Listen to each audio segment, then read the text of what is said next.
Je trouve que l'affaire X est symptomatique de ce qui se passe en France et de notre névrose.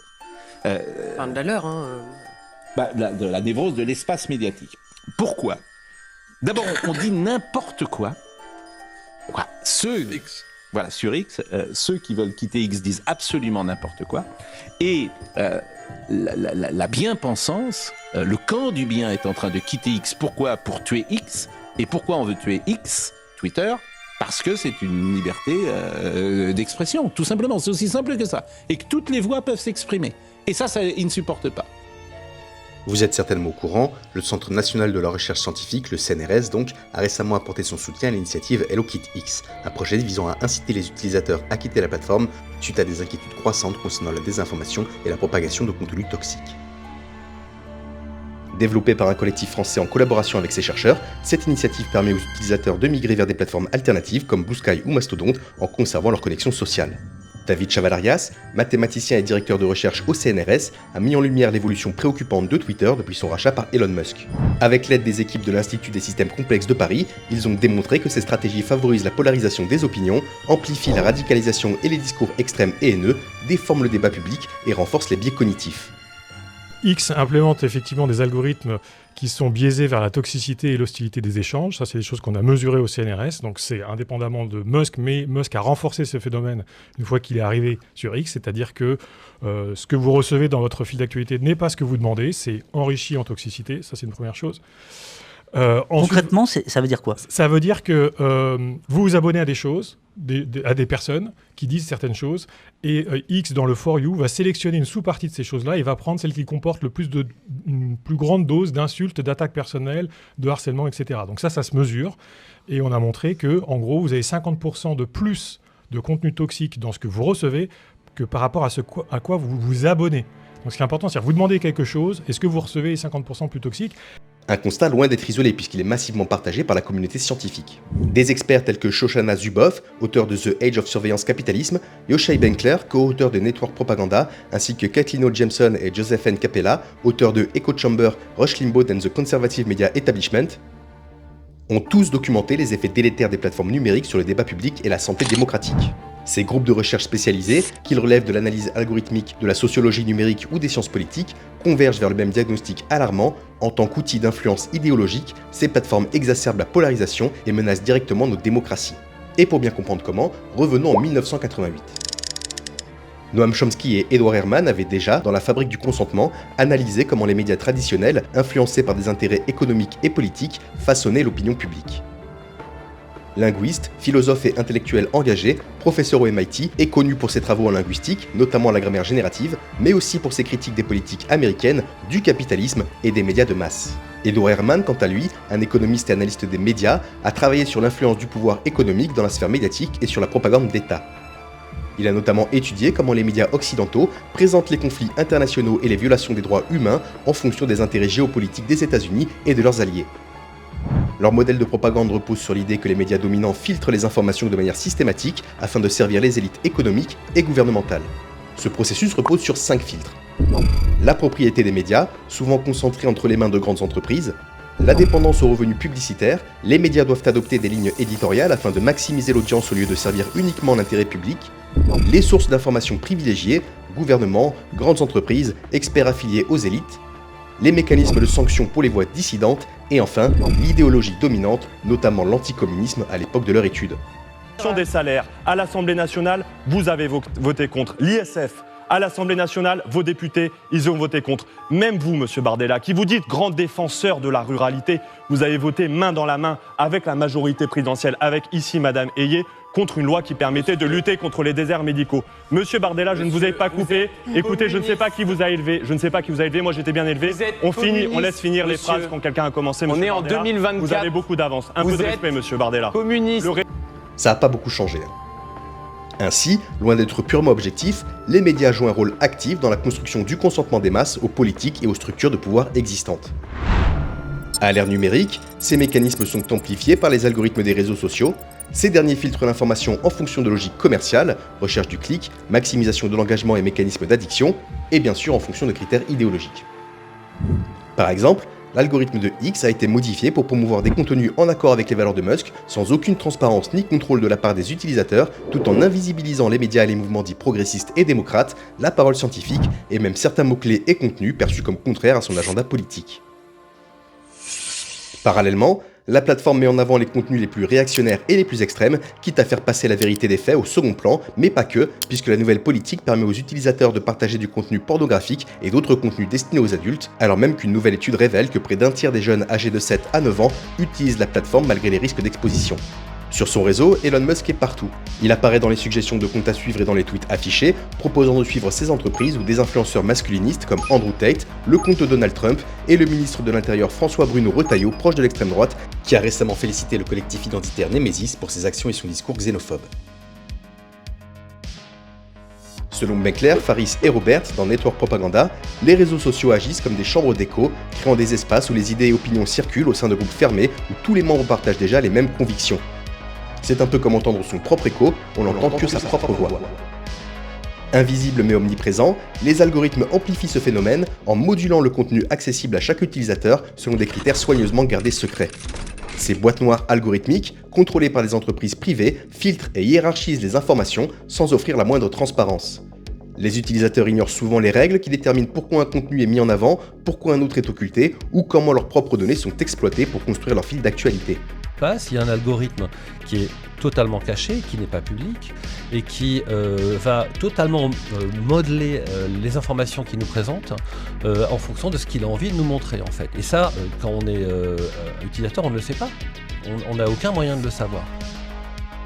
L'un des effets les plus documentés de ce contrôle algorithmique est la création de bulles de filtre.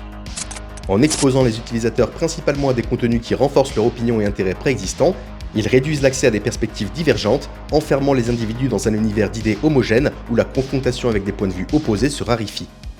Et lorsque confrontation il y a, elle devient émotionnellement chargée, avec des arguments moins fondés sur une véritable discussion constructive que sur la défense acharnée de croyances préexistantes.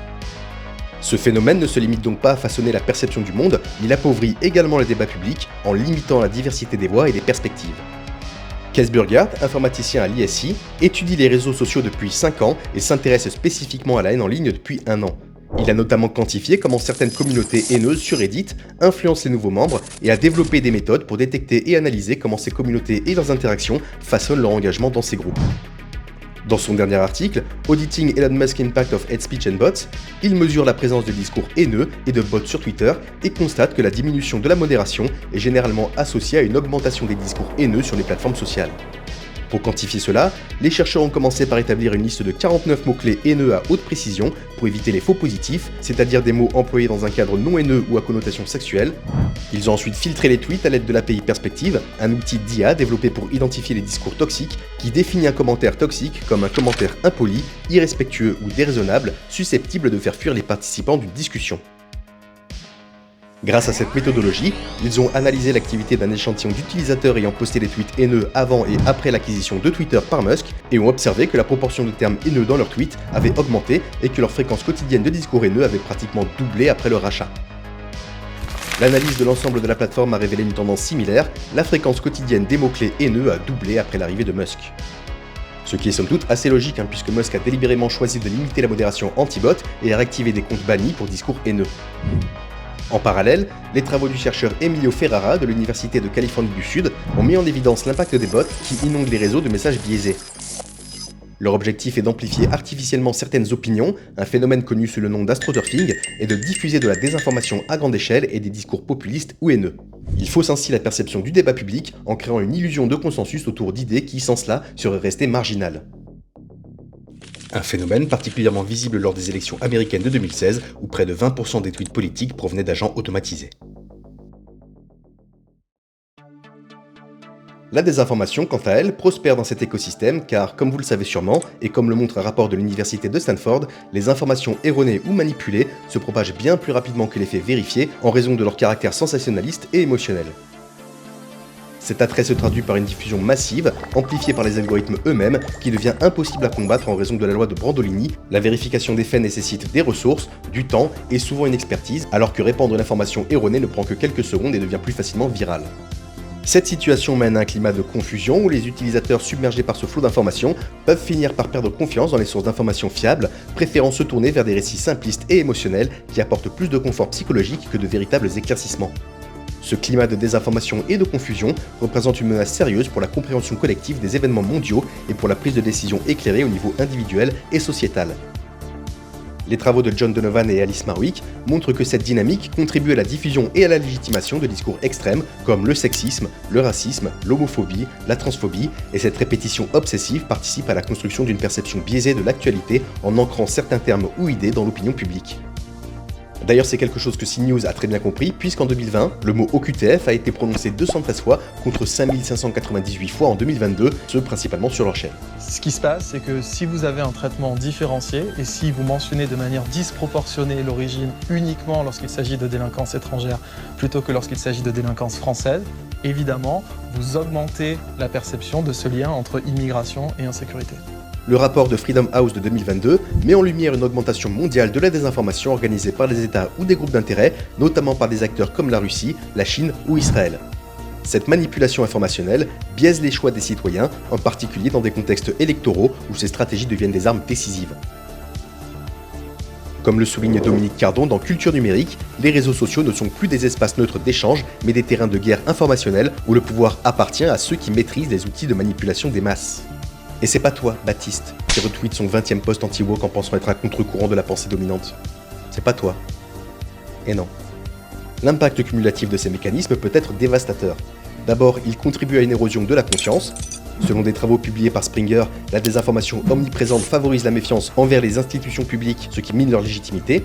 Ensuite, ils réduisent le débat public, l'agressivité en ligne décourage les voix modérées de participer aux discussions, laissant davantage de place aux discours extrêmes. Ces plateformes sont devenues des terrains de prédilection pour certaines idéologies extrémistes qui, en exploitant leur portée, parviennent à radicaliser des individus et à les inciter à commettre des actes de violence dans le monde réel. Facebook est comme un robot programmé avec une unique mission, se développer.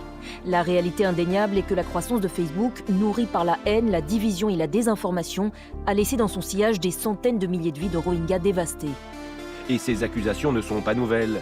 En 2018 déjà, des experts des droits de l'homme des Nations Unies avaient déclaré que Facebook avait joué un rôle déterminant dans la propagation des discours de haine en Birmanie. Depuis le 30 juillet, des émeutes racistes secouent le Royaume-Uni. Les médias britanniques désignent en particulier un homme, très actif en ligne et accusé d'encourager les émeutiers. Tommy Robinson, through his social media channels, was promoting this protest. Probably the most influential instigator of all is Tommy Robinson. Lundi 29 juillet, un événement secoue le Royaume-Uni. 3 fillettes sont tuées dans une attaque au couteau. L'assaillant est présenté, à tort, comme un migrant musulman sur les réseaux sociaux. Tommy Robinson rebondit sur le drame, diffuse de fausses informations. Un musulman présumé a poignardé au moins 3 femmes. Et propage un discours xénophobe et islamophobe. You've allowed people into our towns and cities that are raping their way through our towns. They're murdering our kids, left, right and centre. Women are being raped daily across every city in our country from the fuckers that you've bought. Ce qui est en jeu ici, ce n'est pas seulement la possibilité d'exprimer des idées, mais la qualité de l'information qui circule et son impact sur la société. Les plateformes des réseaux sociaux dénaturent cette liberté en la transformant en terrain de manipulation. En réalité, plutôt que d'encourager une libre confrontation d'idées, elles créent des environnements où les faits sont relativisés et où la vérité devient secondaire par rapport à l'engagement émotionnel et à l'indignation. Ces phénomènes résonnent particulièrement avec les travaux d'Hannah Arendt, philosophe et théoricienne politique allemande, connue pour ses travaux sur le totalitarisme, l'autorité, la liberté et la condition humaine, qui soulignait que la désorientation provoquée par la perte de repères factuels est un terrain fertile pour les formes modernes de manipulation. Lorsque les institutions ne parviennent plus à maintenir leur légitimité face à une désinformation omniprésente, les citoyens deviennent plus vulnérables à des discours populistes et autoritaires qui exploitent la méfiance collective et peuvent, en contrôlant l'accès à l'information, imposer des récits simplifiés et réducteurs pour consolider leur pouvoir. I said, all we have to do is flood the zone. Every day we hit them with 3 things. They'll bite on one and we'll get all of our stuff done. Bang, bang, bang. These guys will never be able to recover.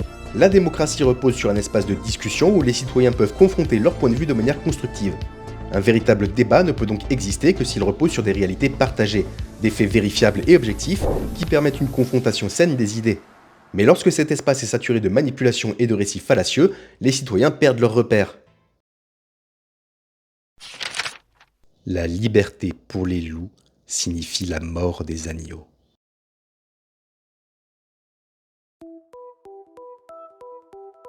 Bien entendu, il ne s'agit pas de dire que les réseaux sociaux sont unidimensionnels, intrinsèquement mauvais, ou qu'il faudrait les combattre, voire les supprimer, mais plutôt de se poser des questions bien plus larges et complexes, telles que comment maintenir un espace public numérique qui soit réellement démocratique et respectueux de la diversité des opinions, sans qu'il devienne le terrain de jeu des discours extrémistes et de la manipulation.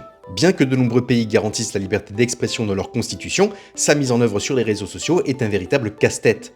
Les législations se trouvent confrontées à un dilemme majeur: comment protéger les droits fondamentaux tout en luttant contre la prolifération des discours haineux. Le défi est d'autant plus grand que la définition du discours de haine varie considérablement d'un pays à l'autre, d'une culture à l'autre, et même au sein d'un même pays selon le contexte.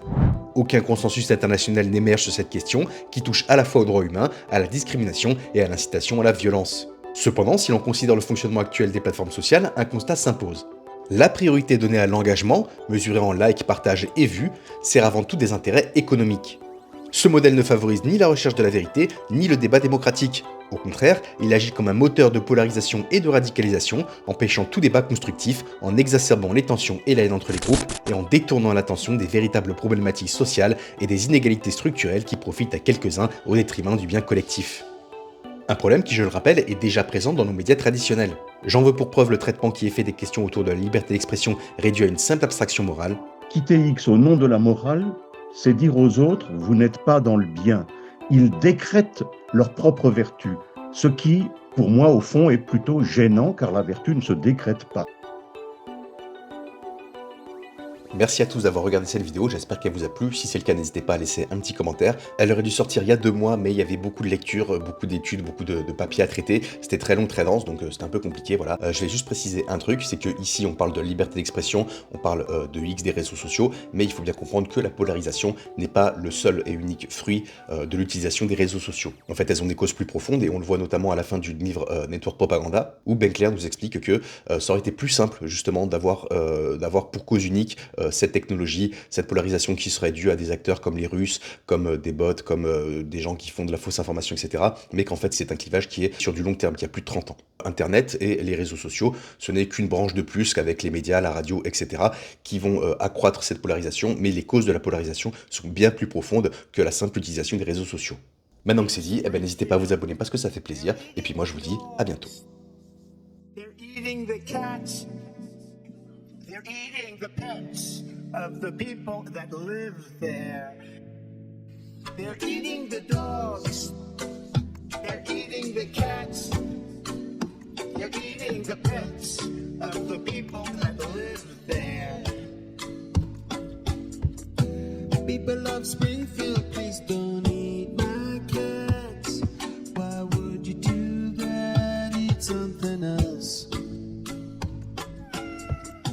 People of Springfield, please don't eat my dog.